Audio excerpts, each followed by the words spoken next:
Pabrik yang memproduksi spring bed di Kecamatan Jatiwung, Tangerang, Banten, Senin pagi terbakar hebat. Diduga kebakaran pabrik akibat korsleting listrik yang terjadi di gudang penyimpanan barang jadi.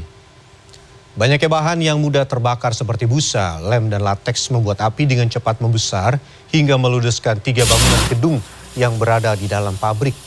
Sebanyak 15 unit pemadam kebakaran dari kota dan Kabupaten Tangerang diterjunkan ke lokasi kebakaran untuk memadamkan api agar tidak merambat ke bangunan lain. Petugas damkar mengatakan api pertama kali muncul di bangunan gudang penyimpanan barang jadi. Korsleting listrik diduga menjadi penyebab kebakaran. Tidak ada korban jiwa dalam peristiwa ini karena aktivitas produksi belum berjalan. Kasus kebakaran kini sedang diselidiki Polres Metro Tangerang. Terbakar ada 3 bangunan yang terbakar. Awal api dari gudang bahan jadi. Kemudian kendala di lapangan terkait awalnya susah cari sumber air, dan kemudian dengan gigih para anggota mencari sumber air ketemu, dan pendinginan pengamanan kebakaran jadi mudah terkendali. Kita ke informasi dari sejumlah daerah di tanah air. Kecelakaan terjadi Senin pagi, sebuah truk tangki minyak mentah menabrak pembatas jalur Transjakarta di Jalan Yosudarso, Kelapa Gading, Jakarta Utara. Warga menduga kecelakaan terjadi akibat pengemudi mengantuk.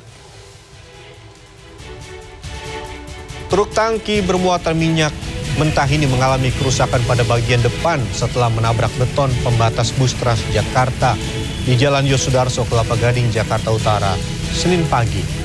Kecelakaan berawal ketika kendaraan melaju dengan kecepatan tinggi dari arah Tanjung Priok menuju Pulau Gadung. Warga menduga pengemudi yang dalam kondisi mengantuk tidak bisa mengendalikan truk sehingga kecelakaan tidak bisa dihindari. Evakuasi truk sempat menyebabkan kemacetan lalu lintas dari Kelapa Gading menuju Cempaka Putih. Tidak ada korban jiwa ataupun terluka dalam peristiwa kecelakaan.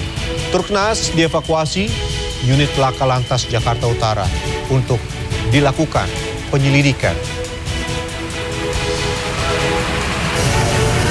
Unjuk rasa menolak rencana pengesahan rancangan Kitab Undang-Undang Hukum Pidana pada 15 Desember mendatang yang digelar puluhan aktivis di area Car Free Day, Bundaran Hotel Indonesia, Jakarta pada Minggu, dibubarkan polisi. Sempat terjadi ketegangan antara polisi dan pendemo. Pembubaran dilakukan saat puluhan aktivis dari Koalisi Masyarakat Sipil menggelar aksi damai di area Car Free Day di Bundaran HI, Jakarta Pusat Minggu pagi. Sejumlah polisi berusaha menggiring massa keluar dari badan jalan untuk membubarkan diri karena tidak mengantongi izin.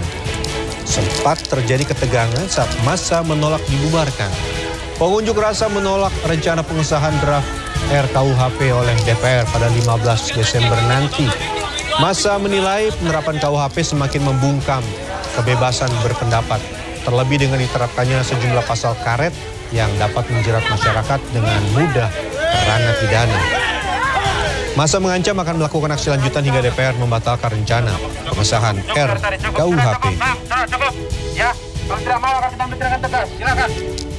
Sementara desak-desakan terjadi saat penyaluran dana bantuan langsung tunai BBM, sembako, dan PKH di Kota Parepare, Sulawesi Selatan, Minggu 27 November 2022. Warga rela kepanasan dan harus menunggu lama demi mendapatkan bantuan dalam bentuk tunai dari 3 program bantuan sosial bagi keluarga penerima manfaat.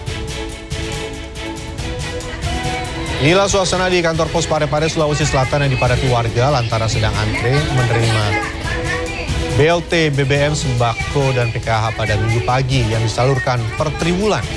Antrean yang padat dan lama membuat warga mengeluh dan kepanasan. Banyak lansia yang harus berdiri dalam waktu cukup lama lantaran ketersediaan kursi yang terbatas. Petugas kepolisian yang tiba di lokasi langsung mengurai kerumunan agar tidak terjadi desak-desakan. Penyaluran bantuan tunai ini ditargetkan akan rampung hingga Kamis pekan ini.